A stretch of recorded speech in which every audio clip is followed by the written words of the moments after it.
ભારત ભૌગોલિક વિવિધતા ધરાવતો વિશાળ દેશ છે. ઉત્તરમાં હિમાલયની પર્વતમાળા, જેના ઊંચા શિખરો બારે માસ બરફથી ઢંકાયેલા રહે છે. પૂર્વમાં બંગાળનો ઉપસાગર, પશ્ચિમે અરબ સાગર અને દક્ષિણમાં હિન્દ મહાસાગર આવેલા છે.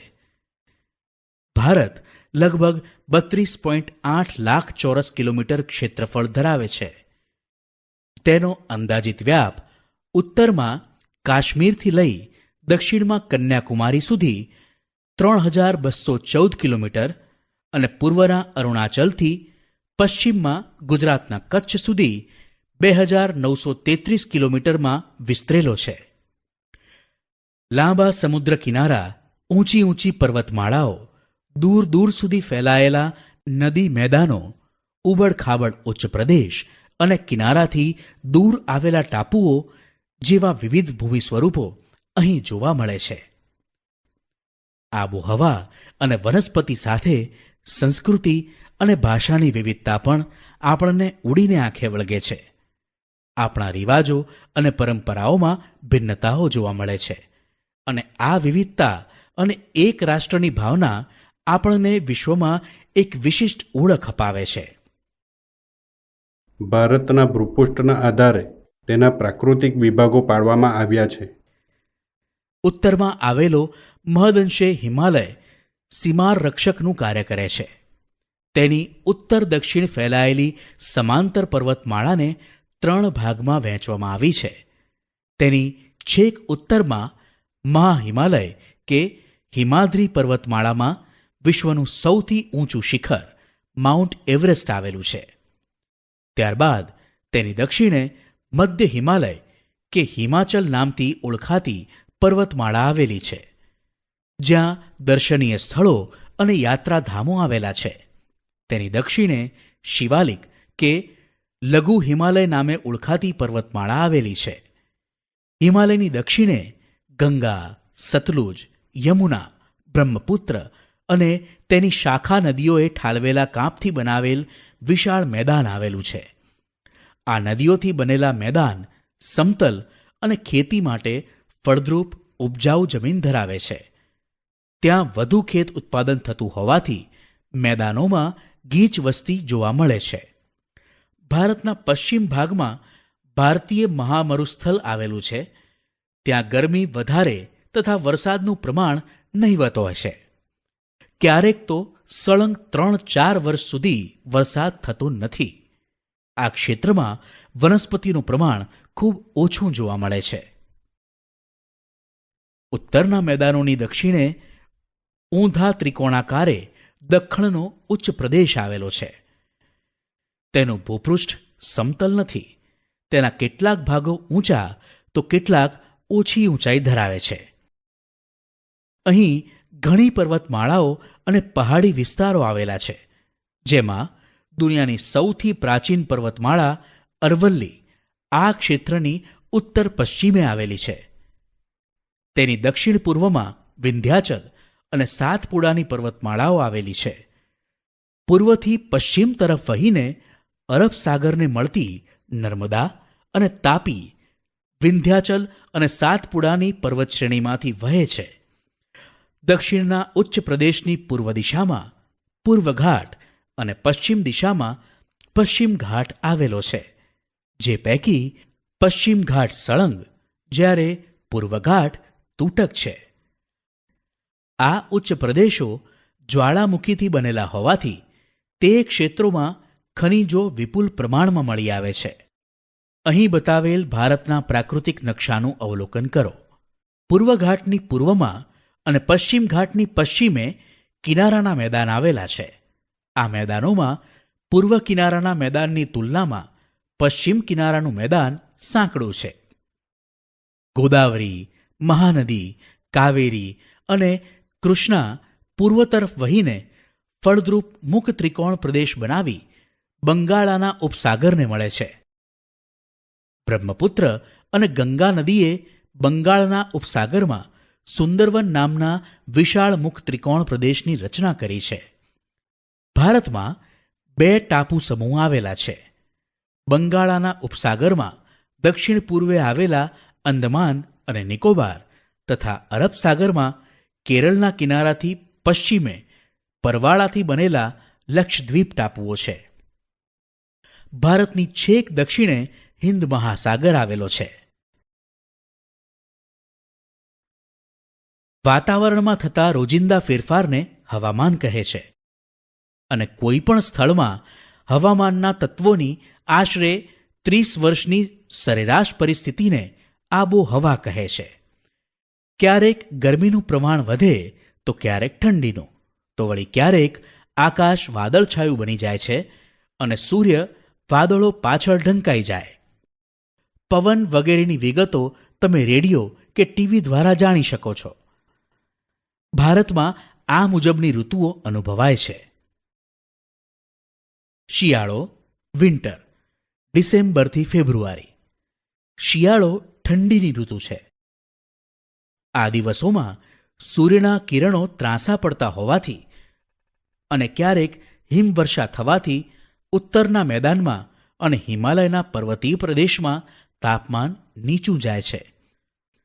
ગુજરાતના ઉત્તર ભાગમાં આવેલ વિસ્તારોમાં રાજ્યના બીજા વિસ્તારો કરતાં વધુ ઠંડી અનુભવાય છે. આ ઋતુમાં દિવસો ટૂંકા હોય છે. ઉનાળો સમર, માર્ચથી મે. ઉનાળો અકળાવનારી ગરમીની ઋતુ છે. આ દિવસોમાં સૂર્યના કિરણો લગભગ સીધા પડતા હોવાથી તાપમાન ઊંચું જાય છે. જો કે સમુદ્ર કિનારાના પ્રદેશોમાં ગરમીનું પ્રમાણ દેશના ખંડીય ભાગો કરતાં ઓછું રહે છે. બપોરે ગરમ સૂકા પવનો ફૂંકાય છે, જેને લૂ કહે છે. આ ઋતુ દરમિયાન ગુજરાતના ઉત્તર ભાગ અને રાજસ્થાનના પશ્ચિમ ભાગમાં વધુ ગરમી અનુભવાય છે. આ ઋતુમાં દિવસો શિયાળાની તુલનામાં લાંબા હોય છે. ચોમાસું જૂનથી સપ્ટેમ્બર. ચોમાસું વરસાદની ઋતુ છે. દક્ષિણ પશ્ચિમ નૈઋત્ય દિશામાંથી વાતા પવનો સમુદ્ર પરથી ફૂંકાતા હોવાથી તે ભેજવાળા હોય છે. આ પવનો વરસાદ લાવે છે.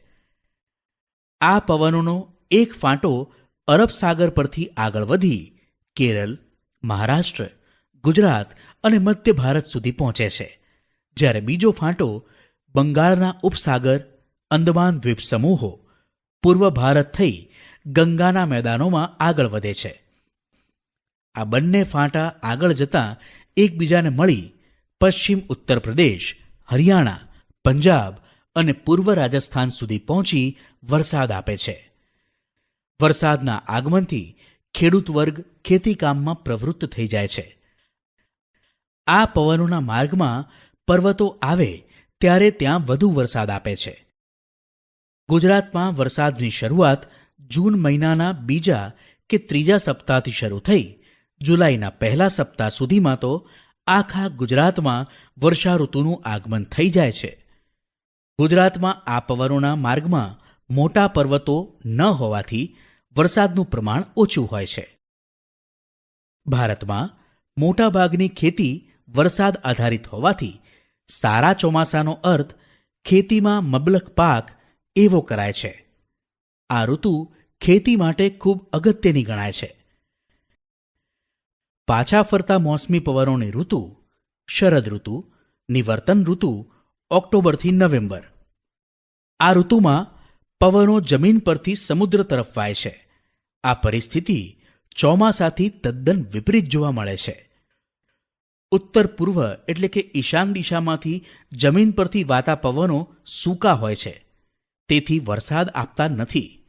આ દિવસોમાં આકાશ વાદળો વિનાનું સ્વચ્છ જોવા મળે છે. તાપમાન ઠીક પ્રમાણમાં વધે છે અને તેની લોકોના આરોગ્ય પર વિપરીત અસર પડે છે. ઓક્ટોબર પૂરો થતાં તાપમાન ઘટવા માંડે છે અને નવેમ્બરથી વહેલી સવારે ઠંડી અનુભવાય છે. આ પવનો બંગાળના ઉપસાગર પરથી પસાર થતાં ભેજવાળા બને છે અને ભારતના પૂર્વ કિનારે આવેલ તમિલનાડુ અને આંધ્રપ્રદેશમાં તે આ દિવસોમાં વરસાદ આપે છે. ભારતની આબોહવામાં સ્પષ્ટ ઋતુભેદ અનુભવાય છે. તેની ખાસિયતને કારણે સામાન્ય રીતે મોસમી આબોહવા કહેવાય છે. આપણને વિવિધ પ્રકારના ઝાડ, છોડવા અને ઘાસ જોવા મળે છે. કેટલીક વનસ્પતિ સુંદર મજાના ફૂલોવાળી તો કેટલીક કાંટાળી હોય છે. અમુક વૃક્ષો ઘેઘૂર ઘટાદાર તો અમુક નીચા અને પાંખા હોય છે. વનસ્પતિ એક પ્રદેશ કરતાં બીજા પ્રદેશમાં અલગ અલગ હોય છે. આ વિવિધતાનું કારણ આબોહવામાં રહેલી વિભિન્નતા છે. આ આબોહવાને આધારે જ વનસ્પતિના પ્રકાર પાડવામાં આવે છે. વરસાદનું પ્રમાણ વનસ્પતિની આ વિવિધતા સર્જન માટેનો મુખ્ય આધાર છે. ઉષ્ણકટિબંધીય વરસાદી જંગલો, ટ્રોપિકલ રેની ફોરેસ્ટ. જ્યાં વરસાદનું પ્રમાણ વધારે હોય છે ત્યાં ઉષ્ણકટિબંધીય વરસાદી જંગલો આવેલા હોય છે. આ જંગલોના વૃક્ષો ઘેઘૂર અને ઘટાદાર હોવાથી સૂર્યના કિરણો જમીન સુધી પહોંચી શકતા નથી. અનેક જાતના વૃક્ષો, વેલાઓ અને છોડવા ત્યાં જોવા મળે છે. વળી બધી જાતના વૃક્ષોમાં એક સાથે પાનખર આવતી નથી, પણ વર્ષભર અલગ સમયે આવતી હોવાથી તે હંમેશા લીલાછમ દેખાય છે.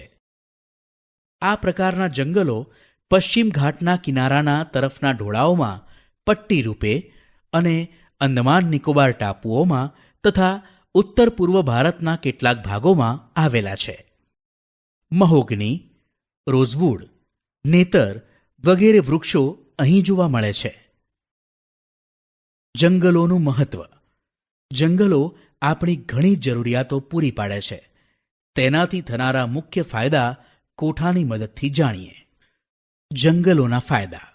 પર્યાવરણીય ફાયદા: વાતાવરણ શુદ્ધ રાખે, વરસાદ લાવે, ધોવાણ અટકાવે, વન્યજીવોને કુદરતી આવાસો, ભૂમિગત જળ સંરક્ષણ.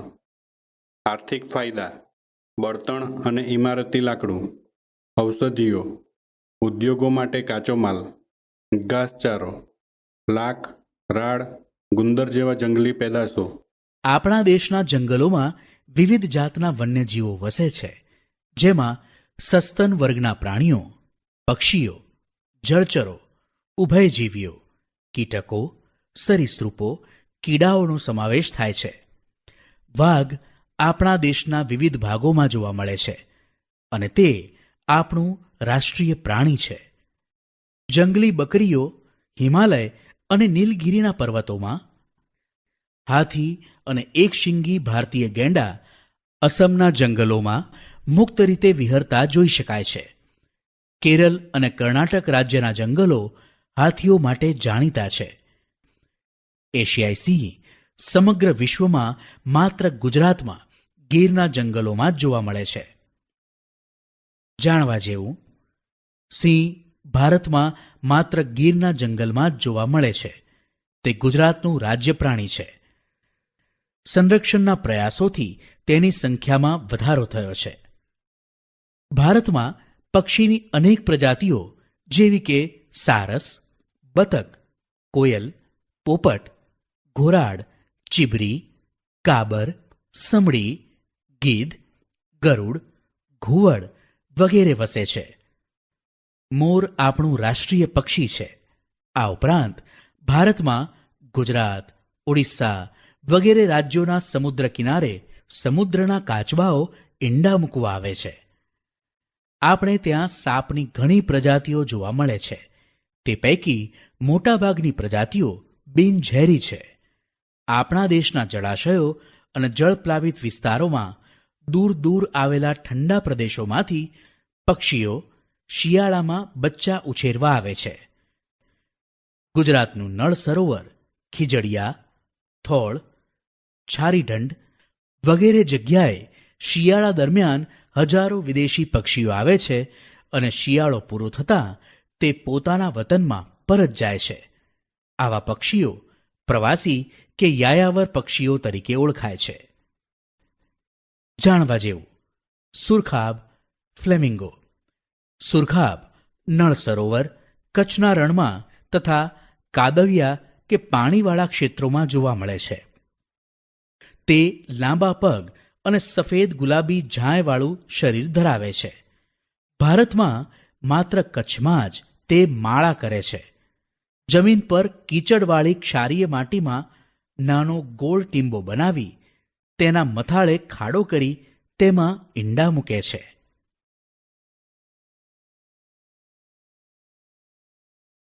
વન્યજીવોના સંરક્ષણના હેતુથી કેટલાક વિસ્તારોને ખાસ કાયદાકીય જોગવાઈથી વિશેષ વિસ્તારો કે ક્ષેત્રો જાહેર કરવામાં આવે છે.